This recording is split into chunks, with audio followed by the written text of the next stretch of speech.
ایک شخص چھوٹے بچے کو مار رہا تھا، وہ بچہ چیخ رہا تھا، درد کی وجہ سے رو رہا تھا۔ اسی راستے سے حضرت سیدنا علی المرتضی شیر خدا کرم اللہ وجہ الکریم کا گزر ہوا۔ حضرت علی نے جب اس بچے کو مارتے ہوئے دیکھا، قریب جا کر فرمانے لگے، اے اللہ کے بندے، میں نے اللہ کے رسول سے سنا تھا کہ چھوٹے بچوں کا رونا اللہ کی وحدانیت کی گواہی دیتا ہے۔ چھوٹے بچے گناہوں سے پاک ہوتے ہیں، یہ تو معصوم ہوتے ہیں، تمہارا چھوٹے بچوں کو مارنا تمہارے رزق کو کم کر دے گا۔ اس شخص نے کہا، یا علی میں کیا کروں، یہ چھوٹا بچہ مجھے بہت زیادہ تنگ کرتا ہے، جب میں تنگ ہوتا ہوں تو غصے سے آگ بگولا ہو جاتا ہوں۔ حضرت علی رضی اللہ تعالی عنہ نے فرمایا، میاں میں تمہیں ایک بہترین سا نسخہ دیتا ہوں، اگر تم وہ نسخہ اچھے طریقے سے برتاؤ تو انشاءاللہ تمہارا بچہ تمہیں تنگ بھی نہیں کرے گا اور تمہارے لیے رحمت بن جائے گا۔ حضرت علی رضی اللہ تعالی عنہ نے فرمایا، جب تمہارا بچہ تمہیں ستانے لگے، تمہیں تنگ کرنے لگے تو کیا کرنا، بچے کے سر پر شفقت بھرا ہاتھ رکھ کے میرے کریم نبی جناب حضرت محمد مصطفیٰ صلی اللہ علیہ وسلم کی پاک بارگاہ میں درود شریف کا نذرانہ بھیج دیں، اور جب بچہ سو جائے، وہی رونے والا تنگ کرنے والا بچہ سو جائے، تو اس سونے والے بچے کے سر پر ہاتھ رکھ کے کریم آقا کی ذات مبارکات پر درود بھیجا کرو، انشاءاللہ تمہارا بچہ تمہیں تنگ بھی نہیں کرے گا، پریشان بھی نہیں کرے گا، اور تمہارا بچہ تمہارے لیے رحمت بن جائے گا۔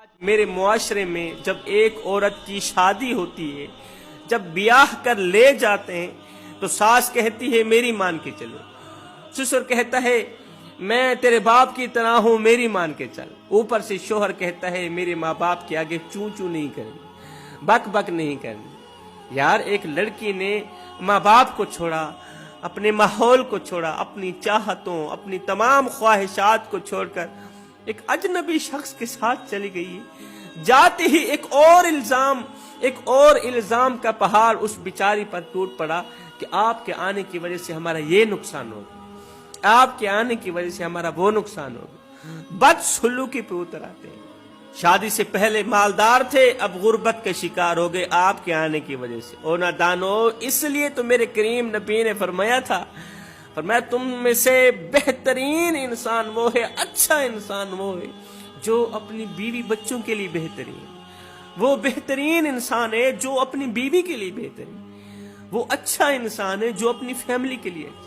تین اسباب کی وجہ سے گھر میں پریشانیاں آتی ہیں، تمہارا گھر ٹینشنوں کی دلدل میں پھنس جائے گا، تمہارا ہنستا بستا گھر بے سکونی کی دلدل میں پھنس جائے گا۔ آخر وہ کون سی تین وجوہات ہیں؟ نمبر ایک، کسی کو پریشانی دے کر، کسی کو بے سکونی دے کر خود رب سے خوشیوں کی امید لگانا۔ فرمایا یہی تو انسان کی سب سے بڑی بھول ہے کہ وہ اللہ کے بندوں کو پریشانیوں کے گڑھے میں ڈال کر خود خوشیوں کی امیدیں لگاتا ہے۔ میں جان بوجھ کر اپنی طرف سے کسی کو دی گئی پریشانی، کسی کو دیا گیا دکھ، کسی کو دی گئی ٹینشن گھومتی ہوئی پھر پھراتی ہوئی آخر کار اس بندے تک آن ہی پہنچتی ہے جہاں سے یہ گئی تھی۔ فرمایا دوسری وجہ بوڑھے والدین کو دکھ دینا۔ اللہ فرماتا ہے زمین سے لے کر آسمان تک گناہ کرو میں تمہیں معاف کر دوں گا، درختوں کے پتوں کے برابر گناہ کرو، آسمان کے تاروں کے برابر گناہ کرو، میں رب تمہیں معاف کر دوں گا، دو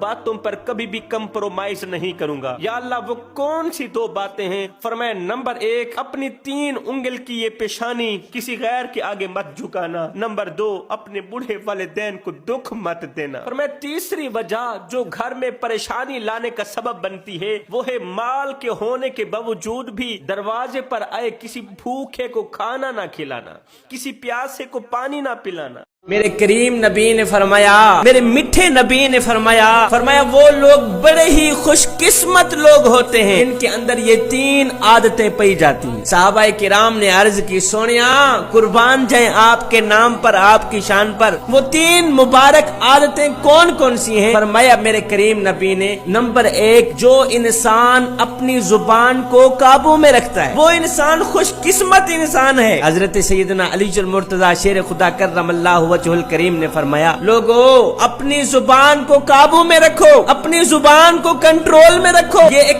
ایسا تیر ہے جس کا نشانہ اکثر غلط ہی ہوتا ہے. حضرت انسان جو ہوتا ہے، اصلی انسان جو ہوتا ہے، وہ اپنی زبان کے پیچھے چھپا ہوا ہوتا ہے. اگر اسے سمجھنا ہے تو اسے بولنے دو. اپنی اس زبان کو اس بوڑھی ماں کے آگے مت چلاؤ، اس لوتھڑے کو اس بوڑھے باپ کے آگے مت چلاؤ جنہوں نے تمہیں بولنا سکھایا. فرمایا میرے کریم نبی نے صحابہ، وہ لوگ بڑے ہی خوش قسمت لوگ ہوتے ہیں جن کے اندر 3 عادتیں پائی جاتی ہیں. نمبر 1، جو انسان اپنی زبان کو کنٹرول میں رکھتا ہے، قابو میں رکھتا ہے. نمبر 2، جس انسان کا گھر مہمان کے لیے کھلا رہتا ہے. نمبر 3، وہ انسان جو اپنے گناہوں پر ہر وقت روتا ہے، جو اپنے گناہوں پر شرمندہ ہو کر ندامت کے آنسو بہاتا ہے، وہ بڑا ہی خوش قسمت انسان. یوں سمجھو وہ بڑا ہی خوش قسمت گنہگار ہے جو اپنے گناہوں پہ روتا ہے.